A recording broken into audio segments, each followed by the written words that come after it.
Welcome, everybody. Appreciate you taking the time. Great topic today around pipeline analytics. So, a few things more important than pipeline in a B2B business. I think that goes without much debate. And pipeline analytics usually falls to the RevOps team. It's one of their biggest responsibilities where people spend a lot of time. And so, naturally, this is one of the biggest areas for RevOps to make a big impact on the business and become a strategic partner to the business. But quick intro, I'm James, co-founder of AccountAim. We are the RevOps BI platform. And we just launched a pipeline analytics module to help companies and RevOps folks easily manage their pipeline and therefore easily hit plan. So that's why this is so topical for us. So for today, we will cover three main topics around pipeline analytics. First, why are they so important? Second, what are the top analytics that you should be reviewing weekly as a RevOps and revenue leader? And then third, really quick, we'll cover just how accounting makes this easy with the new pipeline analytics module. Let's get started. Why are pipeline analytics so important? Tons of benefits, but four main ones that we can boil it down to. The first is just support plan execution, the go-to-market plan. Understanding your pipeline, when pipeline gets created, at what rate it moves through the funnel and closes, and how quickly it moves through the funnel and moves stage to stage, allows you to actually understand if you're going to hit your forecast and also to build your forecast. Without that, it's kind of a finger in the air exercise. When you can dial this in, your CRO and CFO and board will really thank you for having that clarity. And when you have a sound forecast, you know what needs to happen to actually hit it. So if you're coming up short, you can launch those initiatives to do that before it's too late. That's the benefit of a sound forecast. All comes back to pipeline analytics.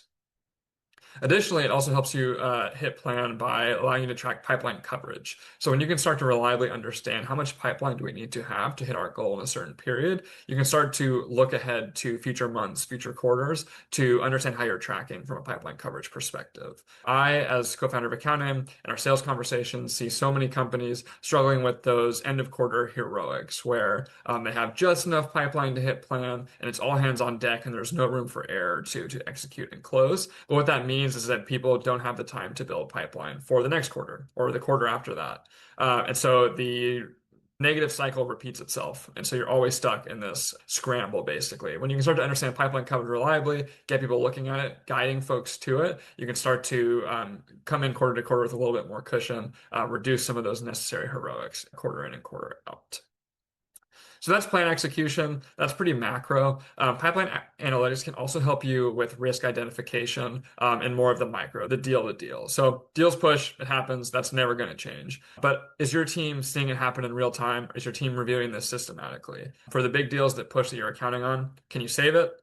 Can you fill in the gap by pulling in a deal from the future quarter, going and getting another quick close? And if not, can you at least enable the sales team to try and mitigate this from happening in the future? Maybe there was something in the sales process they could have done. Maybe they could have looped someone in earlier. Maybe they just could have forecasted the deal better so that we wouldn't have counted on it in this quarter and this push isn't so disastrous. If you can't measure or see any of this, you're never really going to fix it. And so having really good pipeline analytics allows you to do that. The third, similar to what I just talked about, is coaching moment. So similar to risk identification, but are certain reps doing a poor job of forecasting or with sales process hygiene? Do certain reps have more drop off quarter to quarter than others? Are they not progressing their stages, therefore throwing off the forecast? The more you can identify this on a team or a rep level, the more you can actually coach reps up to follow your process and be more successful. And then finally, kind of underpinning all of this is just building more confidence with execs and the boards and more trust. At the board level, nothing is worse than not being prepared with data when the board wants to dig in. If you can't answer what happened, especially if you had a suboptimal quarter, you're in for a pretty bad time. I had, in fact, a professor from business school who was a CEO of a number of companies, came from a sales background. He said, you're allowed one, maybe two bad quarters as a CEO as long as you understand why and come with a plan to fix it. But there's not a lot of patience for having a bad quarter and not understanding why or being able to point to it. So having this confidence with the board goes a really long way. So these are the benefits of pipeline analytics. What specifically should you be looking at to reap the benefits of pipeline analytics? What are those analytics we want to be looking at? There's probably a near endless number of things that you could be digging into, but we started with four to keep this easy. If you're not looking at these four today, I recommend implementing these as soon as you can. You start here and you'll just see in your kind of weekly pipeline reviews, based on the questions that you get, you can kind of expand naturally from here. But these are trended pipeline by stage, the pipeline waterfall analysis you might be familiar with, stage progression analytics, and then the cohorted conversion of the funnel. And so we'll dive into each of these here, but all of these support these four benefits of pipeline analytics in some way. So the first is trended pipeline by stage. Pretty self-explanatory. We have it a monthly trended pipeline here on the screen, but a lot of folks like to look at this weekly as well to manage kind of their day-to-day pipeline, their week-to-week pipeline management. But so what is this? It is what was your pipeline at the end of each of the months or weeks that you're looking at, and folks like to cut this by either stage or forecast category, most likely. So what does this show? It shows how pipeline is changing period to period. And so you want to understand, is pipeline dropping off in future periods? And is it progressing through stages? So of course, towards the end of a quarter, and I should say that you're usually looking at this based on the quarter close date. So you would expect some drop off near with each month to some extent, right? By month 3, you're not generating as much pipeline as going to close in quarter. And so you'd expect as you've closed won deals, as you've closed lost deals, this is going to drop off a little bit. But you still want to make sure that you have the right coverage. So based on what has been closed won already, how much pipeline do you need existing to hit your number? And you want to understand it by stage as well. So if we see we're in month 2, maybe halfway through, but we haven't seen much change in the composition of our pipeline by stage. So it's still pretty heavy stage 1, stage 2. That should give you a lot of concern or pause that our quarterly plan might be at risk. Maybe I, as a revenue leader, need to go chat rep by rep or sales manager by sales manager and understand and review account plans for each of these big deals to understand how we can progress these deals and if there are any blockers there. So the earlier that you can get to the understanding of this pacing, the earlier you can actually go and interject and actually try and solve these problems before it's too late, right? So if you're not looking at this, you will be missing those opportunities or you won't be able to find them systematically. So that adds a lot of risk to your sales process. The benefit here is also outer period pipeline coverage. So this is a pretty segmented view here, but if you looked at this over, the following 6 months and tracked it against like the pipeline that you need to close that quarter, you can start to understand early if you're short, like I mentioned earlier. Let's get marketing running a campaign here. Let's spin up a new event or something to try and fill up the pipe to make sure we can actually hit plan again ahead of time. Next one is the pipeline waterfall analysis. So if the trended pipeline by stage is what was our pipeline any given month, the pipeline waterfall analysis tells us why it changed. This is great to understand how things are trending, but you don't know why things have fallen out of the pipe. And so what you typically see here is the starting pipeline at the beginning of a period and the ending pipeline at the end of a period, usually monthly or weekly. And it'll break down why this pipeline changed in that period. And so the normal categories here on the screen: new opportunity. Did we generate new pipeline that is expected to close in this quarter that we're looking at? Have we increased deal sizes of our existing deals? So actually some deals are going to close for a larger amount than we initially had in the CRM. Have we pulled in deals that were expected to close in outer period quarters and they now expect to close now? Have we closed won deals? Obviously, this is the best reason for pipeline to be dropping. Have we closed lost deals? Have they pushed to outer periods? Or have deals decreased? This is typically the build for a pipeline waterfall. It has tons of benefits. And so boards love this too. We talk about building confidence, understanding why things happened. But it also shows you a few things. How well are we closing our existing pipeline? And how are we doing with deals pushing and pulling in? So if a deal pulled in, that's great. That might be more revenue for this quarter, but it might actually impact how our pipeline coverage for the following quarter. So we want to make sure we look into that, make sure that we're filling that with more pipeline if this is systematically happening. If deals pushed or are consistently pushing, we need to understand why and improve our sales process to avoid this. Maybe reps are not doing a good job of forecasting close dates. Maybe they're rushing ahead on certain checkpoints in a sales methodology, not properly qualifying or understanding timing. All of these things are good indicators that it's time for interaction.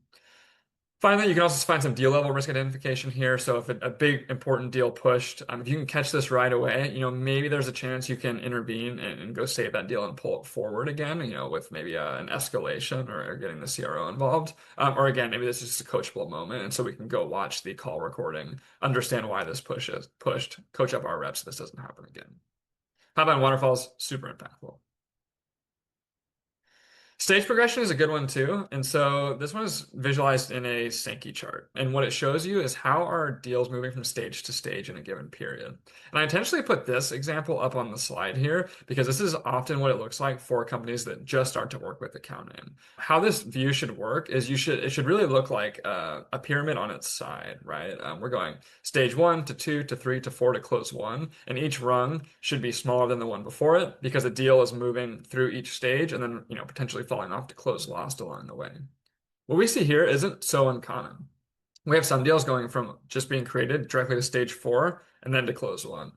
We have more close 1 deals than hit stage 2 or stage 3. So deals are skipping stages here, which means there's not a lot of discipline around the sales process hygiene, which makes it really hard for us to forecast, right? So if we can visualize this in a period, we can start to understand who the repeat offenders are. How do we go get them following the sales process a little bit better so that we have that forecastability and predictability? Then here's you can also see some pipeline velocity in a given quarter of how quickly are things moving through the sales process. Kind of related, but more granular in its data is the funnel conversion by cohort. And so you can also do this in kind of a funnel view, graphical. I bias more towards just give me the raw data. So that's what we have here. What we're seeing is the conversion rate through stage and the amount of days in stage for deals that were created in Q1, Q2, and Q3. So cohort meaning, some of these deals that were created in Q1, they might actually be closing in Q3 or moving to stage 4 in Q2 or Q3, but we're going to report all of that stage change in this quarter of close for comparability. What does this allow? First, forecasting support. Again, if we understand how long a deal is typically in a stage and what its close rate is from there, we can get a much sharper forecast for this quarter and next.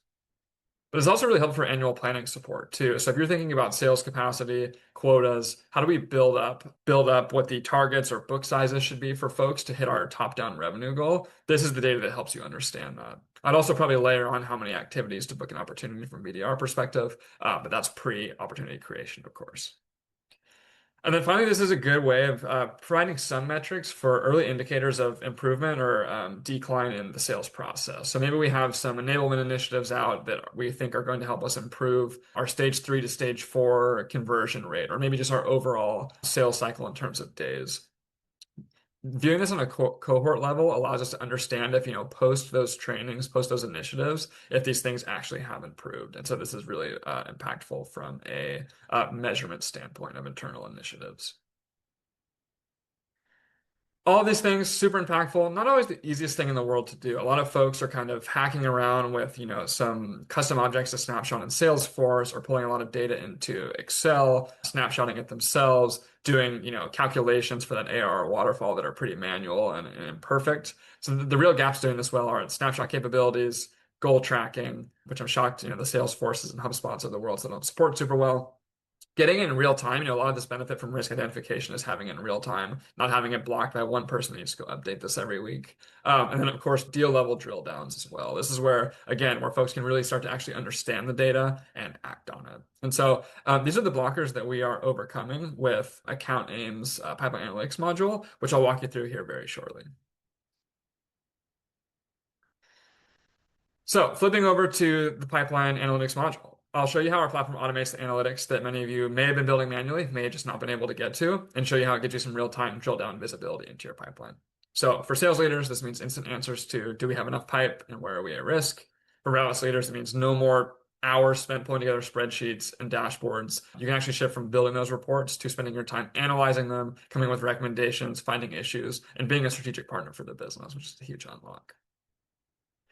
So we start with that period to period pipeline by stage. We have monthly here, but a lot of folks like to view this by weekly. What's powerful is you don't just see a static number of pipeline at any given time. Again, you can see whether your pipeline is kind of expanding, where you are versus goal here. So if you have a gap, that becomes really obvious. For sales leaders, this is an early warning system. So you might see here in this period, there's not a lot of change of the stage 1 and stage 2 deals throughout this period, which should be really concerning that these deals aren't progressing and potentially putting our forecast at risk. I might come in here and drill down into what are the specific deals that aren't progressing month to month and go talk to those reps and understand why, put together a plan to move them forward.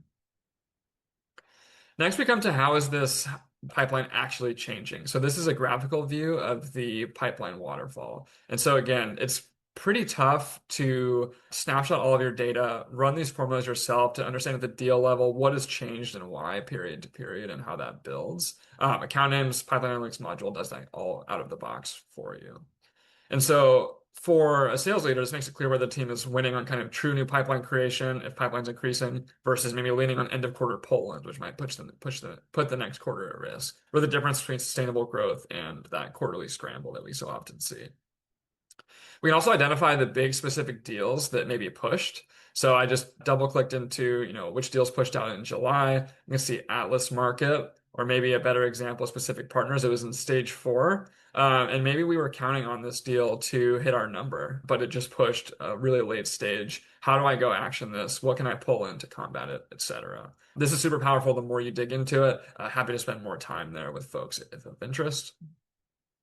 We've also automated that stage progression analysis that we were talking about before. Again, for a sales leader, this is your coaching map. If you see heavy drop off between proposal and close, you know exactly where to focus your enablement, maybe objection handling or pricing conversations. For a RevOps leader, you can come in here, segment by cohort, region, product line. So you can actually start diagnosing what's happening in the business, not just trying to report the top level metrics. Similarly, we have that cohorted view of deal progression by month, so you can understand your benchmark performance across quarters. If this quarter's cohort is lagging, you can go double click in, start to understand why. Again, troubleshoot these things before they just show up at your end of quarter board deck. For RevOps Leader, this is kind of like the cohorts or your experiment engine. You can measure the impact of new campaigns, comp plan changes, ICP targeting on funnel quality and all the like. And so more analytics in here around visualizations for conversion rates, full funnel conversion, etc. But we are just about at time here. So I'll just wrap up by saying, across all 4 views, the key value in the pipeline analytics module is actionability in real time. Sales leaders get the instant visibility into where to coach their team. RevOps leaders get hours back every week and the ability to actually run proactive strategy and analyze the data instead of just like that reactive reporting that always happens. And with the drill downs everywhere, you don't just see the headline, what is happening. You can actually get to the why fast. So that's really the power of AccountAim. So that's a quick tour and a quick primer on why pipeline analysts are so important. I hope it was helpful. It kind of just scratches the surface. So if you'd like to dive deeper, reach out to me at james@accountaim.com or on LinkedIn and we can chat. So I will leave you all here to get back to your day, but really appreciate the time.